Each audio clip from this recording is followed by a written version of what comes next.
안녕하세요. 찍는 뮤즈입니다. 오늘 소개할 책은 오늘부터 걷기, 김진영 지음, 도서출판, 민니.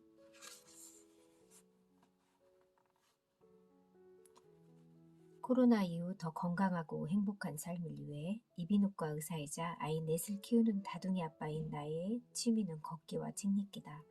다소 심심하게 들릴 수 있겠지만 아이를 키우고 환자를 열심히 보려면 무엇보다 체력이 중요해서 아침 걷기와 식생활 관리를 꾸준히 해오고 있다. 한정된 시간 때문에 진료실에서는 환자와 많은 이야기를 나눌 수 없어 늘 안타까웠다. 이 책을 통해 진료실에서 하지 못했던 더 많은 이야기들을 더 많은 사람들과 나누고 싶었다. 건강과 다이어트를 위해 걷는 사람들에게 심리적인 면도 잘 보살피라고 도닥이고 싶다. 지구는 둥그니까 우리 모두 열심히 걸어서 몸과 마음의 건강을 챙기고 오래오래 행복하게 살았으면 좋겠다. 2020년 가을, 김진영.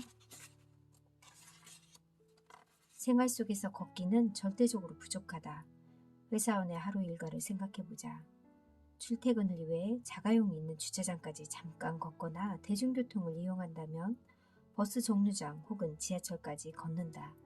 직장에서는 화장실, 회의실, 탕비실을 이용하기 위해 잠깐씩 걷고 점심 식사를 위해 조금 더 걸을 것이다. 가정주부라면 아이들을 픽업하거나 집에서 청소를 하거나 장을 보러 가는 경우를 제외하고 따로 운동을 하지 않는다면 하루 3,000보 걷기도 힘들다. 이비인후과 의사인 나는 최근 들어 비만과 관련된 이비인후과 질환을 가진 환자들을 자주 만난다. 대표적인 질환이 바로 코골이다. 코골이가 심해지면 수면 무호흡이 된다. 코골이라는 말 때문에 코 자체의 문제라고 생각하기 쉬운데 사실은 목 주변의 구조적인 문제나 목 근육에 지방이 쌓이고 혀가 두꺼워져서 상기도가 좁아지면서 발생하는 대표적인 질환이 바로 코골이다. 내가 아이들에게 늘 해주는 말이다. 걷기 위해서는 먼저 밖으로 나가야 한다. 아침에 일어나면 눈을 뜨고 바로 움직여야 아침 운동을 할 수 있다. 걷기는 활기찬 하루의 완성이다. 자는 동안 휴식을 취하고 있던 근육, 관절 등이 걷기라는 예열 동작을 통해 깨어나고 뇌 역시 부지런하게 하루를 맞이할 준비를 하게 되는 것이다. 아침형 인간이 이긴다. 아침은 누구에게나 있다. 다만 이용하지 않을 뿐이다. 아침을 잘 활용하면 하루가 행복해진다. 어니스트 헤밍웨이와 무라카미 하루키도 아침에 글을 쓴다고 한다. 아침에 일어나기도 힘든데 일어나자마자 식사를 하기는 어렵다. 아침에 물을 한 잔 마시고 가볍게 걷기를 하면 몸 안의 모든 세포와 장기들이 깨어난다. 사람은 누구나 다른 사람들을 의식하고 비교하면서 산다. 서양 속담에도 이웃의 잔디가 더 푸르다는 말이 있다. 사람들의 잠재의식에서 남과 경쟁하고 비교하는 습성이 있다. 그러한 습성이 적을수록 더 행복해지고 마음은 풍요로워진다. 걷기는 누구나 쉽게 할 수 있다. 어디든지 나가서 걸으면 되고 비용도 들지 않는다.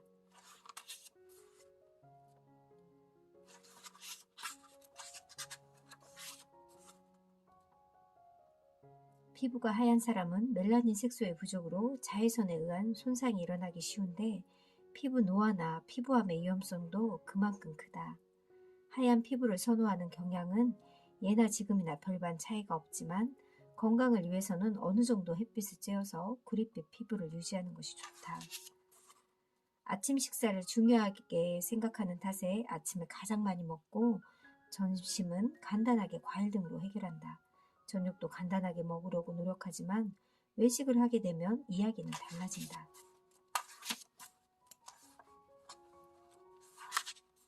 걷기는 규칙적이고 지속적으로 해야 건강과 체중에 변화가 온다. 단시간에 체중을 줄이기 위해 약이나 보조식품을 이용하거나 음식의 양을 급격하게 줄이는 경우 요요 현상은 피할 수 없다. 약물의 도움은 한계가 있고 음식의 양을 줄이는 방식으로 체중을 조절하다 보면 필연적으로 건강에 문제가 생기게 된다. 음식을 절제할 정도의 인내심이라면 운동도 얼마든지 습관을 들일 수 있다. 지금 바로 걷기.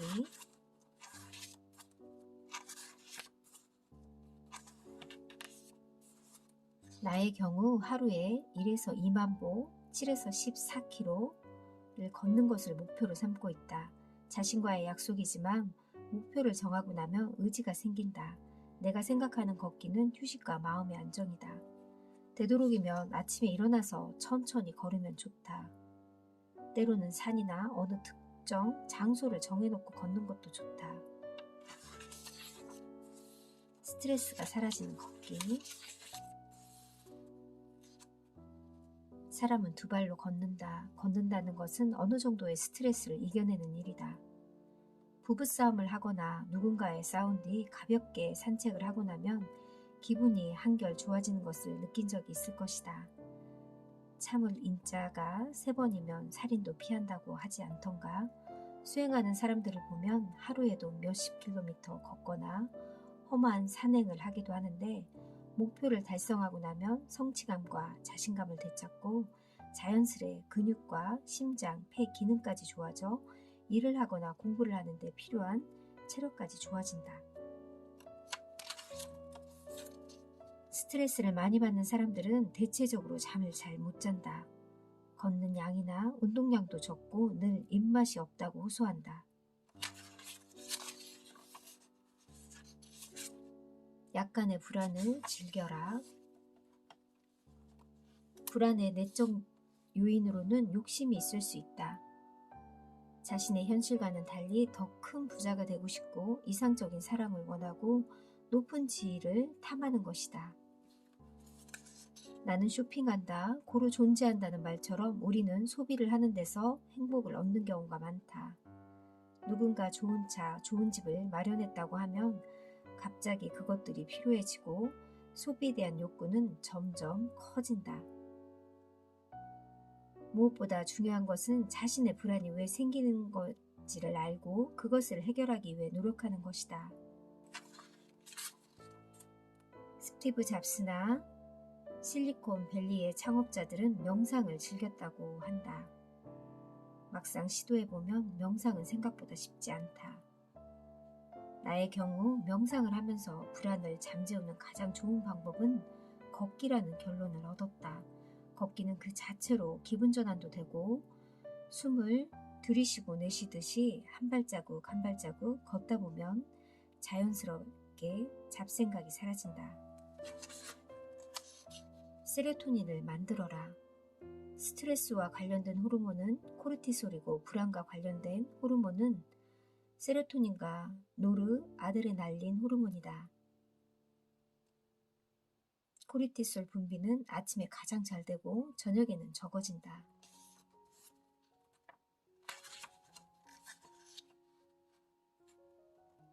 현대인들은 과도한 스트레스와 불규칙한 식사, 운동 부족 등으로 세로토닌이 부족하다.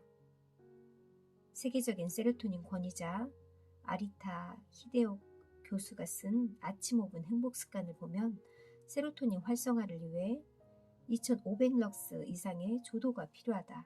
햇빛의 조도는 전등의 10배, 100배에 이르며 새벽부터 조도가 높아지고 오후나 저녁에는 2500럭스 아래로 떨어져 세로토닌 합성이 어렵다고 한다. 세로토닌 활성을 하기 위해 최적의 시간은 20에서 30분이다.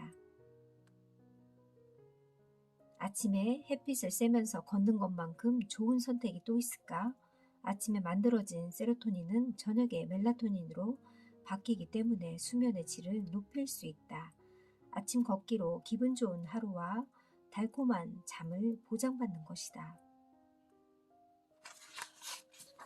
숙면을 위한 걷기. 사람마다 회복 속도는 다르지만 하루 평균 7에서 8시간 숙면을 취하면 좋다. 수면의 양만큼 수면의 질도 중요한데 우리는 잠을 잘 때 렘 수면과 소파 수면, 비렘 수면 등의 단계를 거친다. 체온이 떨어지는 섭화 수면 상태가 된다.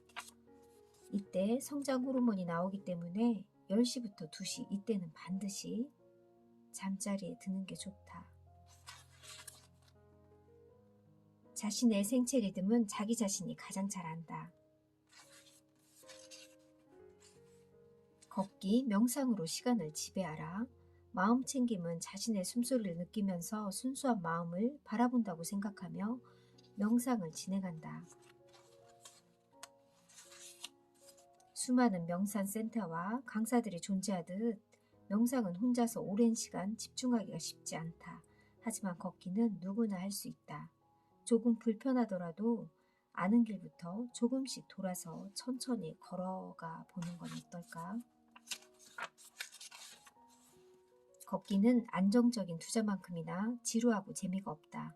하지만 걷기의 목적이 몸과 마음의 건강이라면 투자의 목적도 결국 돈을 벌어서 더 행복해지는 것이다. 여러 가지 투자 방법 중에서 자신에게 맞는 방법을 찾아 긴 시간을 가지고 여유롭게 시작해보자.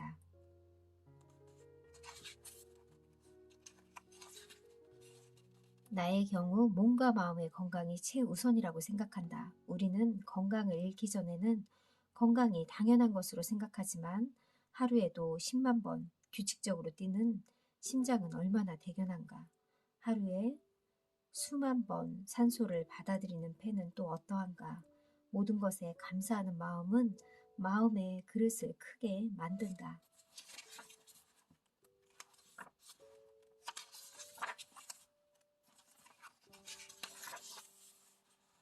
인간의 뇌는 신경 가소성이라고 해서 쓰면 쓸수록 기능이 좋아진다.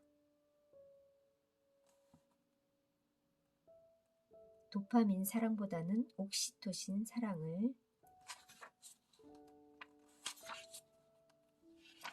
손을 잡고 걸으면서 서로의 체온을 느껴보자. 마음이 편안한 상태에서 무슨 말을 해도 쉽게 흥분하지 않는다. 늦은 밤이 되면 좋은 호르몬들이 사라지고 너무 이른 아침이면 시간에 쫓겨 충분한 대화를 할 수가 없다. 부부간의 대화는 충분한 시간을 갖고 조용한 곳에서 천천히 하는 것이 좋다. 걷기는 원초적이다. 같이 걷기 위해서는 간편한 옷에 운동화만 있으면 된다. 이러한 소박함 속에서 진실한 대화가 가능해진다. 걷다 보면 자신의 깊은 곳에 있었던 생각까지 드러낼 수 있게 된다. 연인이나 부부관계에서는 무엇보다 신뢰가 중요하다.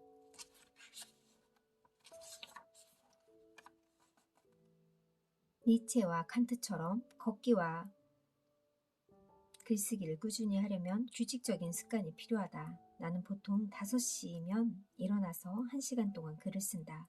그리고 6시부터 7시까지 딸과 함께 걷는다. 철학자 칸트와 니체는 누구보다 걷는 것을 중요하게 생각했다. 칸트는 매일같이 걷는 자신만의 산책길이 있었고 그 길을 걸으며 이대한 철학 사상을 탄생시켰다. 칸트는 강박이라고 할 정도로 음식과 걷기에 신경을 썼다고 한다.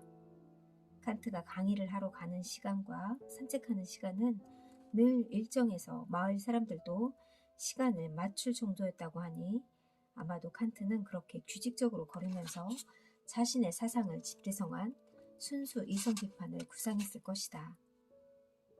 인생 최고의 동반자, 걷기와 책 읽기. 간접 경험을 쌓는 가장 좋은 방법은 단연 독서다. 책 읽기는 다소 지루하지만 걷기처럼 꾸준히 해야 한다. 걷다 보면 활기찬 날도 있고 우울한 날도 있고 쓸쓸한 날도 있듯이 책도 기분에 따라 그리고 필요에 따라 다양하게 찾아 읽으면 좋다. 걷기, 일상으로의 여행.